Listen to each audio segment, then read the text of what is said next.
magandang araw po sa ating lahat mga katoto. Kagaya po nila, tayo rin po ay nag-aabang ng ating panlaban ng ating mga warriors. Ang ibon po natin ay pinakawalan ng alas 7 yung punto sa lugar po ng San Andres, Quezon. Nangyari po itong karerang ito ay pangalawa na po, no? Bali 6 pong hagis ito hanggang MacArthur. Doon po sa nirilisan, maganda naman po yung panahon. Bagamat may nagbabadya pong bagyo doon sa area. Hindi po natin alam kung saan banda po yung kalat-kalat na pag-ulan ayon po sa weather satellite. Masungit daw po ang panahon sa lugar ng Parting Quezon, kaya ang ibon po natin ay mahihirapang makatawid Pamaynila.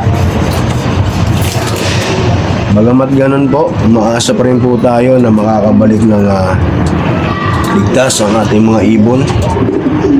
Sana po ay makalusot sa masamang panahon ng ating kalapati at may clock po natin ng aabot ng 700 ang speed mga katoto. Sa kasalukuyan po ngayon, wala pa rin po nagka-clock. Clock po ng ating inentrehan, ng FAR. Talaga pong hard race ngayon mga katoto. Malamang magpapartiyan na agad ito mas maaga. Mapalad po yung magka-clock, sigurado mayroon ng iuwi, ano? Ilista mo na kung baga. Ang oras po ngayon ay alas 11:27 na. Ang cut-off po natin, no, sagad sa 700 ay alas 12:02. Malapit na pong maubos ang ating time. Malapit na po ang ating maubos ang ating oras. Maka-cut off na po yung ibon natin. Sana nga lang, no, kahit na isa sa 3 in-entry po natin ay makapag-buzzer ng 700 na mga katoto. Pare Stanley nagpauwi pero wala siya. Yun o.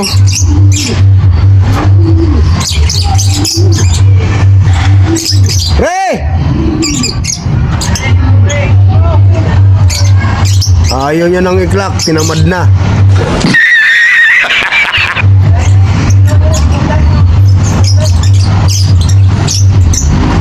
Walang alam. Ayun oh, dinadakma oh. Oh. Lock na yan. At dumating na po yung oras ng 700 ang cut-off. Mabuti na lang at hindi tayo nakapag-lock. Tingnan nyo na lang, pabrikan kayo na sa...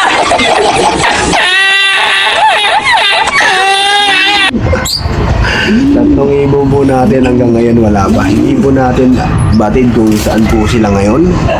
Pero umaasa ako na makakauwi sila ngayong araw na ito. Sadyang ganun po talaga ang karera. Kung minsan hindi po tayo pinamana. Hindi ho naman pwedeng sabay-sabay po tayong mananalo. Sa larangan po ng karera, sa larangan po ng sport, may nananalo at may natatalo. Dapat lang po tayong tumanggap ng pagkatalo, ano man maging uri ng resulta nito.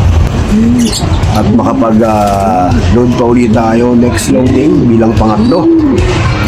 Sana ligtas po silang makakauwi ngayon bagamat na late sila dahil masama ang panahon.